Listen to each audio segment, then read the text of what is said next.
Monsieur le Président, cher Alain Verdier, Monsieur le Préfet, Monsieur le Recteur, Madame la Dazen, Madame la Vice-présidente de région, Monsieur le Président du Conseil départemental, Monsieur le maire de Toulouse, Messieurs et Mesdames les parlementaires, chers élèves et chers parents. Le 27 janvier 1944, les soldats nazis abandonnaient dans la forêt de Bouconne le corps martyrisé de François Verdier, forain. Tous les ans, de nombreuses personnalités se rassemblent devant sa stèle, commémorant le sacrifice de cet homme d'exception. Des élèves de nos établissements scolaires sont régulièrement associés à cette cérémonie. Je suis très honorée en tant que proviseur du lycée polyvalent Marie-Louise Dissart, dite Françoise, que cette année, les élèves du lycée Françoise aient été invités à cette commémoration. Le lycée Françoise porte dans son projet d'établissement un engagement très puissant autour des valeurs de notre école de la République. Dans ce lycée, les élèves issus de voies différentes, de catégories sociales différentes, mais d'égale dignité, sont considérés, appréciés, aimés pour ce qu'ils sont, de belles personnes que nous accompagnons sur le chemin difficile et chaotique de l'âge adulte. Et ce devoir de mémoire nous permet de faire vivre dans ce lycée un climat de respect, de confiance et d'exercice de la démocratie. L'âme de Françoise, ce qu'elle nous a transmis en femme d'exception, est présente dans ce lycée, je peux l'attester. Les élèves de seconde 4, chers élèves, et de terminale économique et sociale vont vous présenter leur texte, hommage à une grande résistance et à un résistant exceptionnel.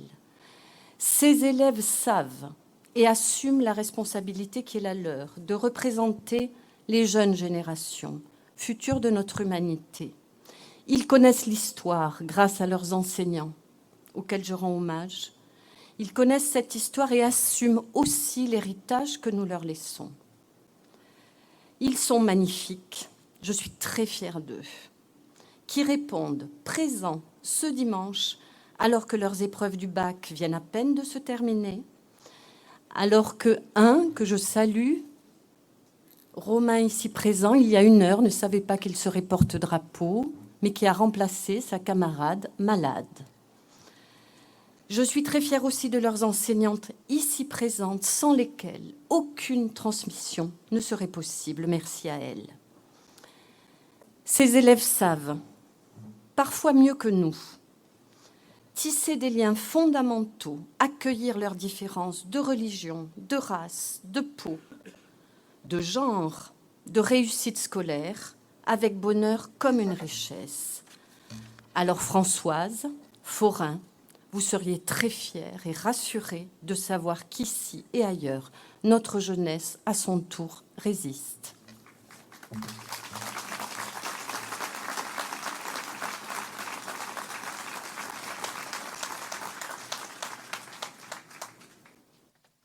Bonjour à toutes, bonjour à tous.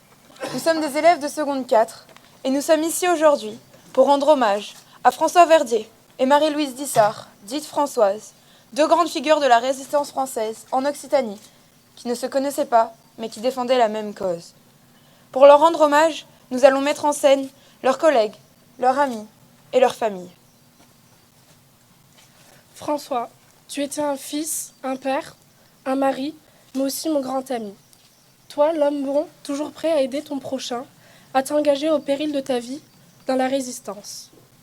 Homme aux multiples engagements professionnels, tu es instituteur, puis commerçant dans les machines agricoles et juge au tribunal de commerce. Homme de valeur, tu deviens secrétaire fédéral de la Ligue des droits de l'homme et tu poursuis ton combat pour la liberté en créant avec tes compagnons de résistance les groupes Vérité et Libération Sud. François, toi, le fidèle compagnon, ami engagé par ci en héros, je suis fière d'avoir connu l'étendue de ton humanité et je suis honorée de te rendre un dernier hommage. En juin 1943, l'année où nous nous sommes connus, tu avais été choisi par le général de Gaulle pour devenir le chef des mouvements unis de la résistance dans le Sud-Ouest. Tu as su organiser et coordonner les réceptions de parachutes, la préparation de sabotage, la récupération de matériel, tout ça dans la plus grande discrétion et en maintenant un semblant de vie normale pour ne pas éveiller les soupçons de la police française. Dans la nuit du 13 au 14 décembre 1943, nous avons appris avec effroi que tu avais été arrêté lors de l'opération Minuit et conduit à la prison Saint-Michel. Fort de tes valeurs que tu incarnais, tu n'as jamais trahi les tiens ni révélé nos intentions à la Gestapo, qui pourtant t'a fait endurer les pires tortures et les pires sévices. Tu n'as jamais cédé à aucune pression, même face aux menaces exercées sur ta famille.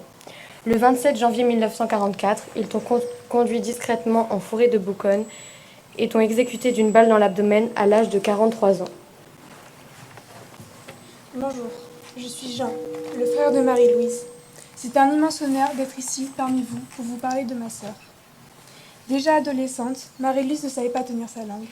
Elle était insoumise et provocatrice. Peu motivée par l'école, c'était une élève moyenne qui avait un certain mot pour les arts, que ce soit la sculpture, le dessin ou même la couture. Je me souviens que Marie-Louise refusait les conventions. Elle faisait tout pour faire ressortir son image de garçon manqué afin de provoquer nos parents. Mais qu'est-ce que je l'aimais. En tant que professeure de couture et maîtresse internat, elle a travaillé dans un lycée de filles où elle a insufflé sa soif de liberté et d'indépendance aux jeunes femmes. En 1912, elle a démissionné de ses missions d'enseignante et a acheté une toute petite boutique très fréquentée grâce à son talent. Ma sœur se moquait bien des apparences. Elle voulait faire le contraire de ce que la société ordonnait. Elle voulait plus que tout être libre. Pour moi, elle a été et restera un exemple. Elle était un modèle, mon modèle, une magnifique résistante. Bonjour, je m'appelle Peter Scott. Je suis un aviateur britannique et je dois ma vie à Françoise. En 1943, j'ai atterri en catastrophe sur le sol français. Comme 700 autres aviateurs, Françoise m'a aidé à passer l'Espagne pour rejoindre la zone libre. Françoise est un modèle pour moi, mais aussi un modèle de résistance et d'humanité. Je remercie le destin de m'avoir mis sur sa route, mais je remercie également sa famille, ses amis et ses compagnons de résistance qui ont joué un rôle déterminant dans la construction européenne aujourd'hui pacifiée. Nous, les élèves du lycée Françoise, sommes fiers de pouvoir participer aujourd'hui à l'hommage rendu à François Verdier et Marie-Louise Dissart. En représentant la jeunesse d'aujourd'hui, nous sommes conscients du devoir de mémoire qui nous incombe et à travers notre participation à cet événement, nous espérons que les valeurs de résistance et de liberté perdureront au-delà de nos générations. Liberté ! Liberté !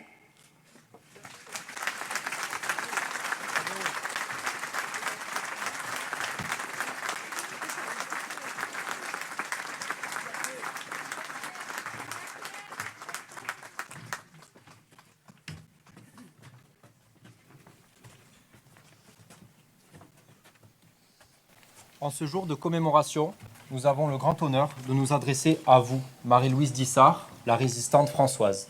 Notre lycée porte votre nom depuis sa création.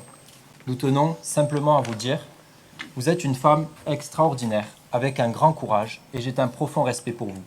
Je vous avoue qu'avant d'avoir étudié votre histoire en cours, je ne vous connaissais que peu, et je ne savais pas tout ce que vous avez fait pour la France. Votre parcours est admirable. De votre refus de l'humiliation allemande à votre implication active dans la résistance grâce au développement du réseau Françoise, vous avez su dire non à l'envahisseur. Comme François Verdier, vous n'avez jamais cessé de croire aux valeurs de la République, notamment dans ces temps les plus sombres. Vos actions ont permis de sauver de nombreuses vies, mais surtout les générations futures, notre génération. Nous savons que vous n'avez pas accompli ces actes pour votre gloire personnelle. Et nous aurions aimé que notre patrie vous rende plus honneur. Célèbre vos actions. Il est donc naturellement notre devoir de faire perdurer vos mémoires, pour se rappeler ô combien la liberté, l'égalité et la fraternité entre les hommes et les femmes peuvent être chères. Nous ne vous oublierons jamais et nous sommes fiers de grandir dans un lycée rempli d'histoire. Sans vous, nous n'aurions simplement pas connu la tolérance et le respect individuel que permet la France actuelle. Aujourd'hui, il existe encore des causes pour lesquelles il faut s'engager. Il peut paraître plus simple de ne rien faire, mais votre combat, vous forains et vous Françoise, nous rappelle que nous devons lutter contre ce qui nous nuit. Les inégalités, la montée de l'antisémitisme, le climat, à nous maintenant de vous rendre fiers. Nous sommes le futur.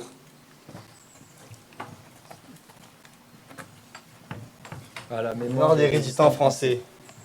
En ce jour de février 2020, les élèves du lycée de Tournefeuille ont l'immense honneur de faire partie de ceux qui se recueillent afin de célébrer la mémoire de François et Françoise. Ces deux héros toulousains ayant combattu avec courage pour les droits de chacun, méritant ainsi ce digne hommage. François Verdier, cet ancien commerçant de machines agricoles, se battait déjà pour les libertés espagnoles et suscitait l'intérêt du général de Gaulle. Cet homme courageux fut arrêté, torturé et finit par être assassiné. Marie-Louise Dissart, quant à elle, ancienne couturière travaillant dans la dentelle, chef de réseau de la résistance, a mené un combat intense au service de la France. C'est donc grâce à vous, résistants, que nous sommes aujourd'hui très reconnaissants, que l'on possède de nombreux droits fondamentaux qui nous rendent ainsi tous égaux. Liberté! Liberté!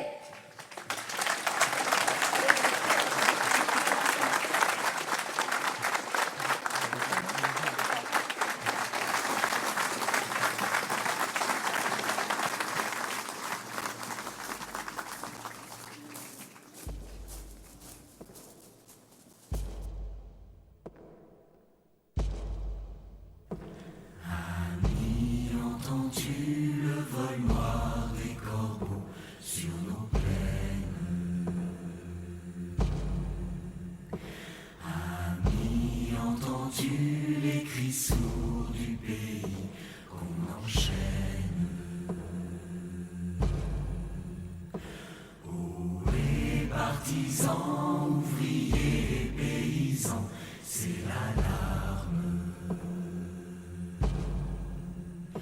Ce soir, l'ennemi connaîtra le prix du sang.